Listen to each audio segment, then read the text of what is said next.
Okay,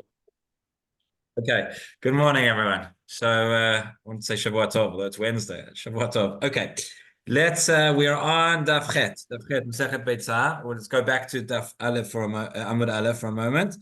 We're talking about, again, just to recap, we're in the sugya about shechting on Yom Tov. So we know that if you, the Mishnah Torah, Shochet Chayav off, we have a mitzvah of Kisui Hadam. Can I ask everyone just to mute themselves because there's a bit of an echo.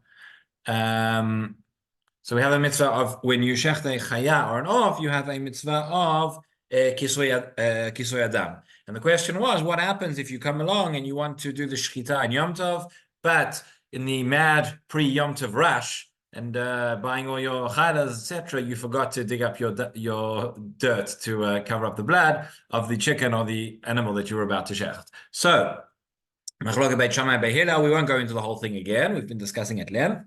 But we ended up with this point. We're dealing with now the question of muktzah. And the question was, one of the issues is going to be that if the dirt is muktzah, you wouldn't be able to use it, or maybe you would be able to use it. So we saw like this. In the middle of Daf Chet Amud Alef, about halfway down, the Gemara says, "Ichnis afar leginato lechuvato mutar lechasot bo." In other words, in general, saying if a person brought in those days, they would have dirt, they would have a fire for all sorts of things which they would use in their garden or in their home. And it says the Gemara that it's mutar lechasot bo, so you had it at the house. You can use this to cover up the blood. It's not muktzah. And then Amar Rav Yehuda, machnis adam lo kupato afar v'oseh ba kol tzorko. And then so the first question to ask here really is, what is Rav Yehuda adding? The Gemara already said that if a person has a fire in their home, in their garden, they can use that to cover up the blood. Says Rabbi Yehuda, if you bring in this sort of a box, I guess, of dirt, you can use it for whatever you need. And in other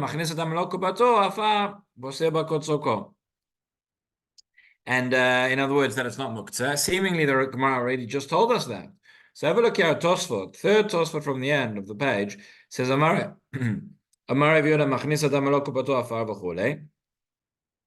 He says, Im toma ma ba leosef al habraita. You'll ask, what is this adding on the braita, which we just said? Tiktani afilu ichnis leginato lechuvato. So for sure, if you brought it in for your garden, right? If you bring this into your home, you can use it. V'kol sheken melo kupato. Now, this melo kupato is a small amount of dust. Of that yesh lomar. He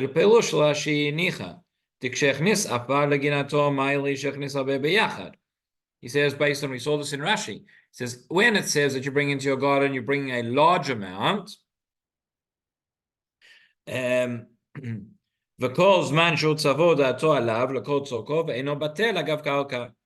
there, you bring a large amount, it's all piled together. And you could say that you have in mind to use that for whatever purposes. It's not going to be batel to the ground. However, says Tosfot, you don't bring a lot.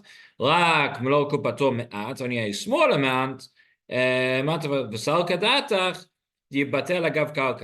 thought a small amount of dirt in your home is going to be batel to the ground, and therefore it's going to be muktzah. So number one, the difference is whether you bring a large amount or a small amount, nonetheless you can still use it. It's not muktzah. Says Tosfot, Inami, alternatively, another answer, like over there it just says to cover it. But for any other purposes or any other needs, no. Since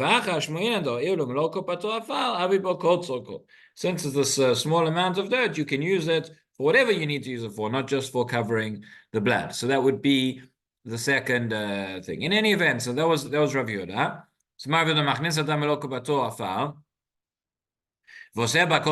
Continues the Gemara.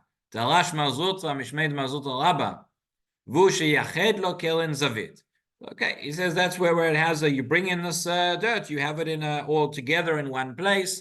It's a designated space that you have for it that's showing that it's not just there on the ground or whatever, but it's still something that has a purpose and you have a use for it now. Okay, so basically what we're saying there is that a person brings this dirt into the home and it is not going to be muktzah. It could be used for covering up the blood, etc. Again, it's maybe a little bit hard to relate to this because this is not what we're used to doing nowadays. but the principle still applies. So says the Gemara Meitvei, Koi, ein shochtinoto b'yom tov, ve'im shachto ein machasin et damo. Okay, so this is a Mishnah which says that regarding a koi, this is a Mishnah in Chulin, we just mentioned last time briefly as well. Koi is a safek behema, safek chaya, right? So if it is a behema, then there would be no mitzvah of kisui adam. If it is a chaya, then there is a mitzvah of kisui adam. Problem is, we don't know. Right? It's not that we don't know because we didn't ask anybody, we haven't learned the halacha, because the koi is intrinsically a safek animal. It's a bit like, I guess, you think of analogy from a completely different area of halacha, but bein hashmashot, right? The time between sunset and nightfall, we say bein hashmashot is the time which is safek yom, safek laila. It's not because we don't know what time it is. We know what time it is. We know it's bein hashmashot, but intrinsically, is bein hashmashot a time that is considered day, or is it a time that's considered night? Nobody knows. We'll never know, and that's why when it comes to Shabbat, we spoke a little bit in the Tzur Bashir. When it comes to Shabbat, we always have to bring Shabbat in by Shkia, latest, right? We have to, if you're in the Shiur, you know we have to have Tosefet Shabbat before Shkia. But because in case the time after Ben Mashot is the time of Ben Mashot, in case that's nightfall. When it comes to bringing out Shabbat, of course we have to wait until after nightfall, because in case the time of Ben Mashot is day. It's a Safek Yom, Safek Laila, it's an intrinsic doubt. So the same thing with a koi. A koi is a Safek Behema, Safek Chaya. It's we don't know whether it's one or the other, therefore we're going to have to go by stringencies of both. So we're saying like this. The Mishnah says, Koi en shachtinoto b'yom tov. You should not do a shchita of a koi on Yom Tov.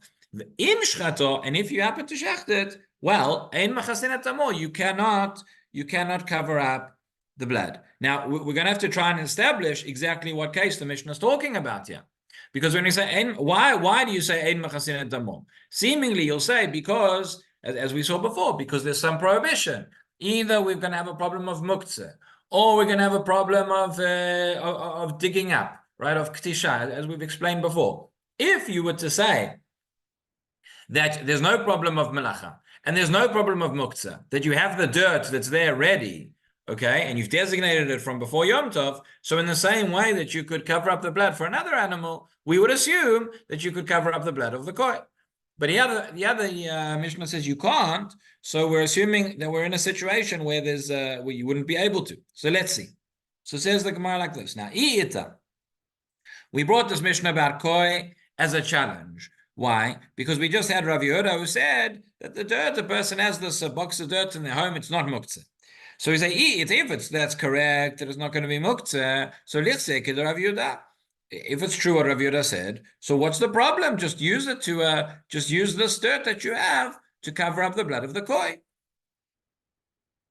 So answers the Gemara. Now there's a little bit of a back and forth. It says Latamech. Well, in that case, in other words, this case of Rabbi Yehuda is not the only feasible case when you may have dirt that's ready that you can use to cover the blood. The same cases that we saw previously in the case of Beit Shammai Beit Hillel. You have a deker nautz, where you have the shovel that's planted in the ground, or you have the efer kira, you have the dust that's from the oven, right? We said those cases, we said just with an ordinary chaya, there was a question about whether you could perform the kisoy adam after you've done the shchita, and there are scenarios where it's allowed according to everybody because you have the efer mukhan, you have it ready. So if you have it ready, you could use it for the koi as well. But since we say here that you can't, you have to assume that our Mishnah is talking about a case where you don't have efer or afar, you don't have this dust in order to cover up the blood. Right? So achanami, so yeah, too, that's exactly the case that we're talking about. So this is not a proof against Rabbi Yehuda. If that's correct, however, if that's correct, says the Gemara, Yachi, Ma'ir Yasafek, Afilu Vadainami.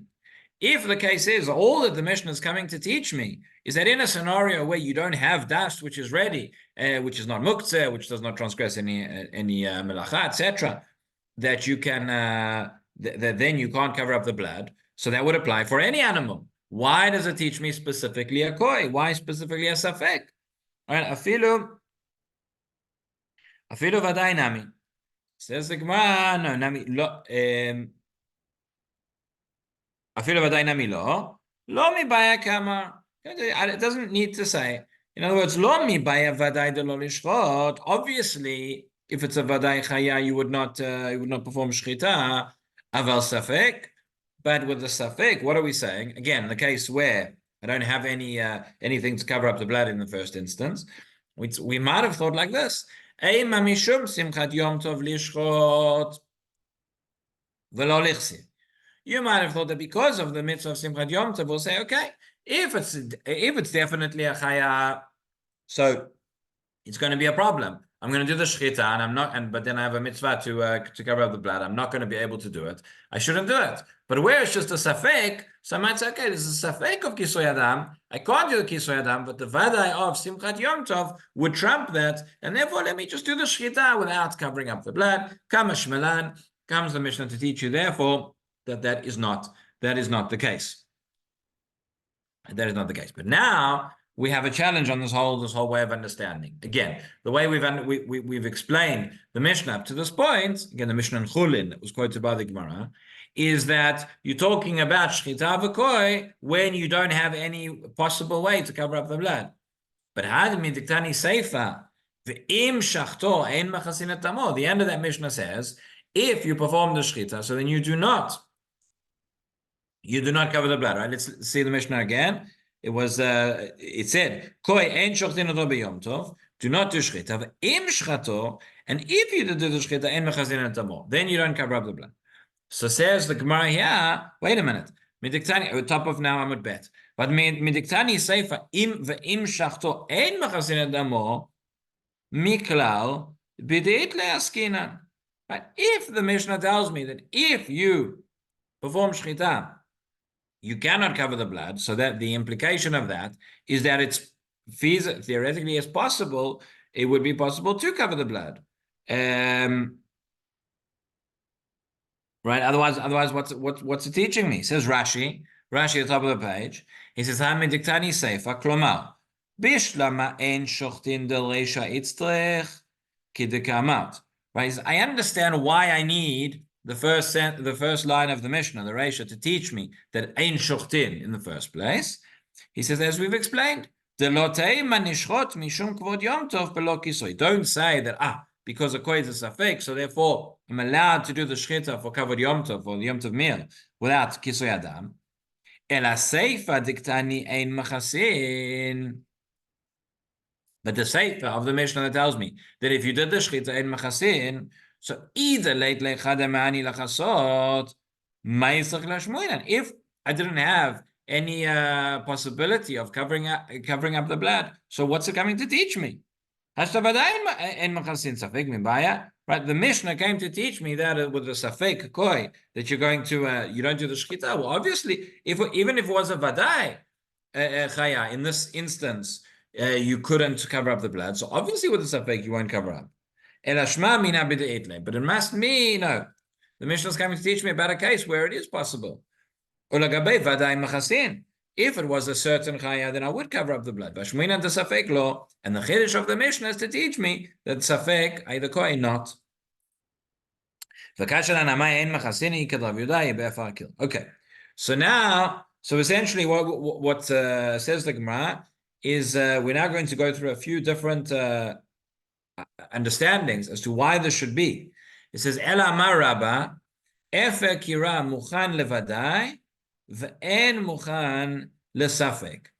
In other words, our Mishnah is talking about a case where you do have, let's say you have efe kira, okay, you have this dust, the ashes from the oven. So therefore it's not muktzeh.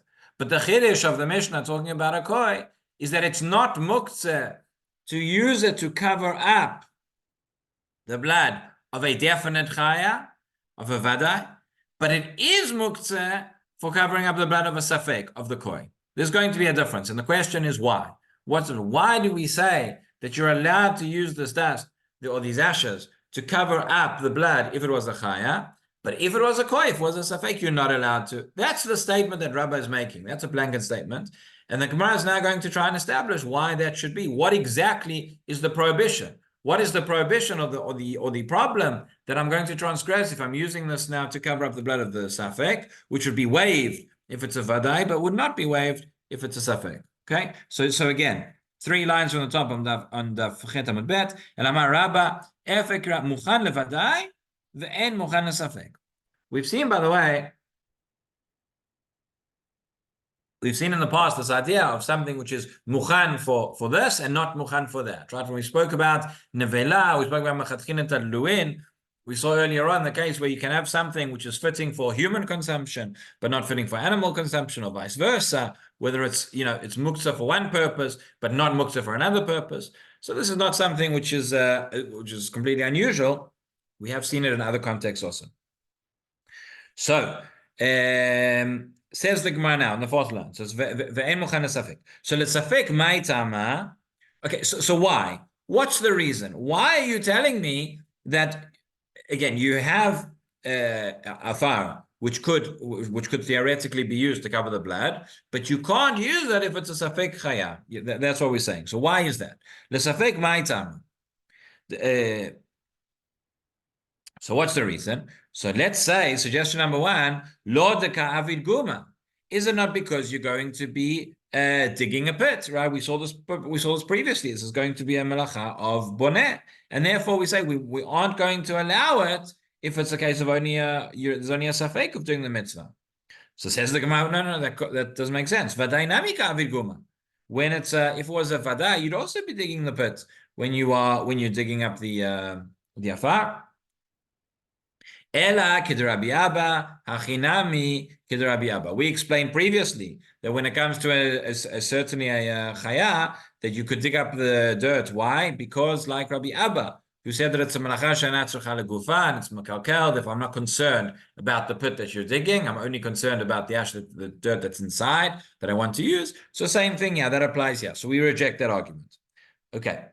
Ela safek maitama. So you're going to say, what's the reason we're not going to allow digging up the dirt to cover up the blood of the safek, of the koi? Why? Dilma avid ktisha. Maybe because of grounding. You're going to ground up the dirt when you start digging it up.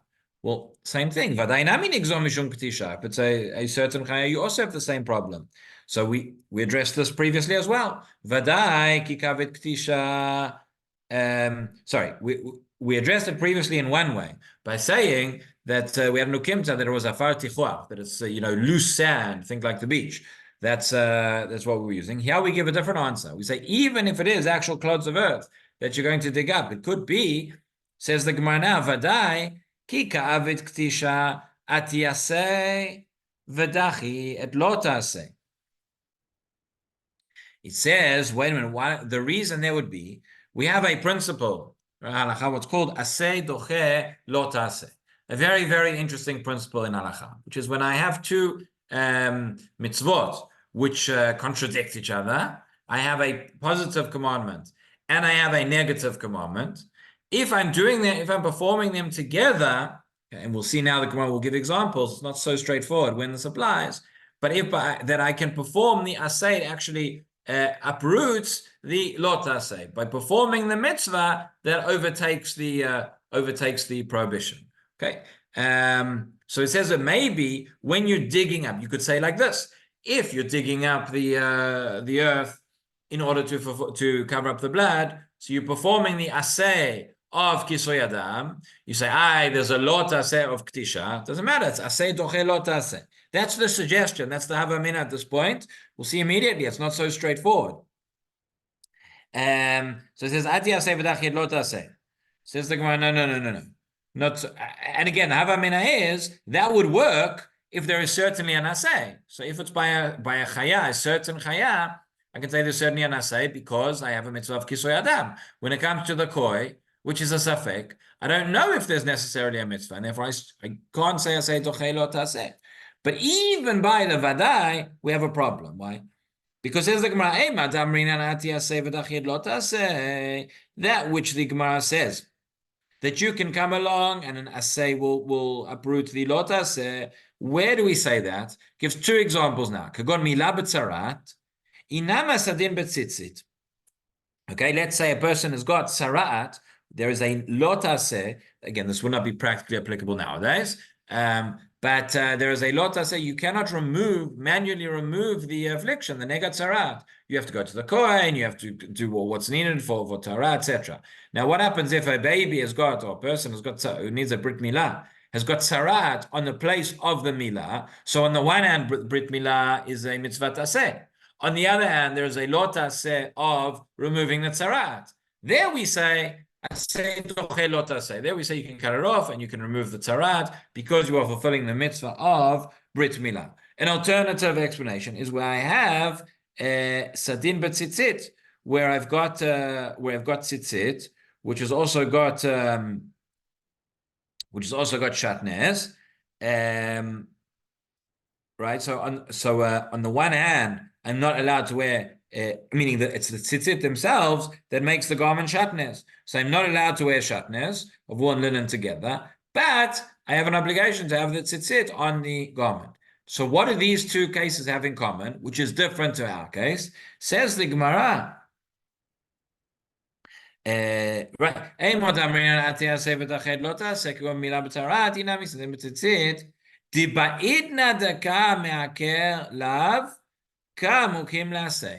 At the same time, at the same moment when you are uprooting the lav, you are fulfilling the aseh, right? It's not that I do one and then I do the other one, or I do the aseh, I transgress the negative commandment in order to prepare myself for the positive commandment. It's at the very same moment, at the same time, in the same action even, that I am transgressing the lav, that is also a fulfillment of a mitzvah aseh.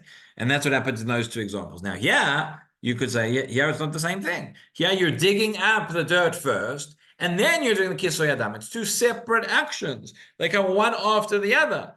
And therefore, it's difficult to say that is a aseh dochelot aseh. Right, so it says, over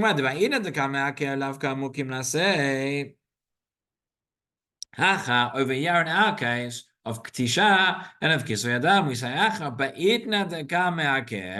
at the time that you are transgressing this lot aseh, the Kamaker Lav, lo mukim aseh, you're not yet fulfilling the aseh. So once the Gemara says, no, well, you could say like this, Halo kasha, debehadi de katish kamachaseh. Okay, so what's the case? You'd have to say it's the case that as you are digging up the earth, as you are uprooting the earth, it's going and it's covering the blood. So it's in that moment, it's in that same action that I'm doing, it's fulfilling both. That's the way I could say dochelot aseh. But says the Gemara, that's not good enough, because sof at the end of the day, even if I assume that Yom Tov aseh velot aseh ve'ein aseh doche et lot aseh ve'aseh. The principle applies to say that an aseh will come and doche will uproot a lot aseh. That's one positive mitzvah can uproot one negative mitzvah. But I can't say that one positive mitzvah can uproot both a positive and a negative mitzvah. Yom Tov is not just a prohibition. Yom Tov is also an aseh. Yom Tov is aseh velot aseh. Meaning there is a negative prohibition not to perform melacha. But there is also a positive mitzvah lishbot mimlacha, to rest from melacha, to have a Shabbaton. Rashi says over here, Rashi a bit further down, he says aseh velot aseu. He says tichtiv v'yom harishon Shabbaton demash mashvot. That there is also a positive mitzvah. Truth is, we find this by all the Yamim Tovim and Shabbat. Shabbat, as we know, is right Zachor v'Shamor. Although there, it's not necessarily referring to the same actions. Zachor v'Shamor and Shabbat, there are certain, right? Shamor is not to perform melachot, and Zachor refers more to the to other aspects, positive aspects of Shabbat. B'Chot Yom Kippurim, for example, the Rambam writes very clearly that the mitzvah of Yom Kippur, which is called Shabbaton, is lishbot me'achila v'shtia, lishbot b'melacha. It says that there is actually a positive mitzvah to rest from eating and to rest from melacha, etc. So when it comes to Yom Tov, right, we say aseh velot aseh.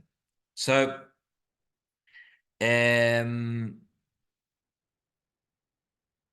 again, what are we saying? We're trying to understand why there is a difference between a safek and a vadai regarding the animal.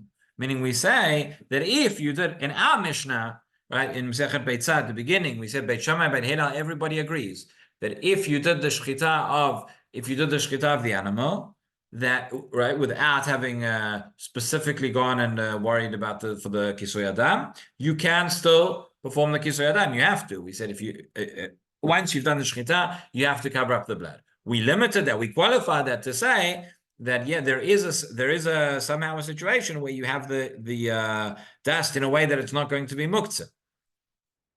So we're saying when it comes to a koi, which is a safek chaya, also we have this some situation where you have some dust which is not going to be muktzah. But here we say that you would not perform the kisui adam. So why is that? So the current suggestion is because it's related to the malacha of ktisha. Right, that you have, so you have your deker naut, so you have your efer kira, whatever it is, but nonetheless, when you dig it up, you're going to break up these pieces of earth, and that could be the malacha of ktisha. So we said that by a safek we wouldn't allow that, and by a vaday we would allow that. Why would we allow that? So we said. So we said that the answer was that by the vadai, it's going to be an aseh doche lot aseh. We're allowed because the positive commandment of covering the blood is going to overrule or uproot the negative commandment of Yom Tov. And then we had two problems with that. We said, number one, maybe that doesn't work because we don't say aseh doche lot aseh unless they're happening at the same time. Here they're not happening in the same time. So we said, maybe you could say it's happening in the same time. Okay. But we said, even if it's happening at the same time, at the end of the day, Yom Tov is both an aseh and a lot aseh. And we don't say it's both positive and a negative commandment. And we don't say that aseh doche, lot aseh, ve'aseh. So therefore we reject that. So what comes out of this is that no, even for a vadai, we're not going to allow ktisha on Yom Tov. And we have to go back to our previous answer, what the Gemara said. It doesn't say it here explicitly, but what we said previously is that it must be dealing with afar tichor. It must be dealing with ash or with dust, which is, I'm not going to have to break up. I'm not performing the malacha of ktisha, of tchina. Okay, so we are left, so we reject that answer. So we still need to understand, why is it that what's the difference between the safek and the vadai? What's the difference what is it about this covering up the blood that's going to be permitted for a vadai chaya, but it's going to be forbidden for a safek chaya, for a koi? So that's what the Gemara is going to suggest a few other answers, which we will see tomorrow. B'ezrat Hashem.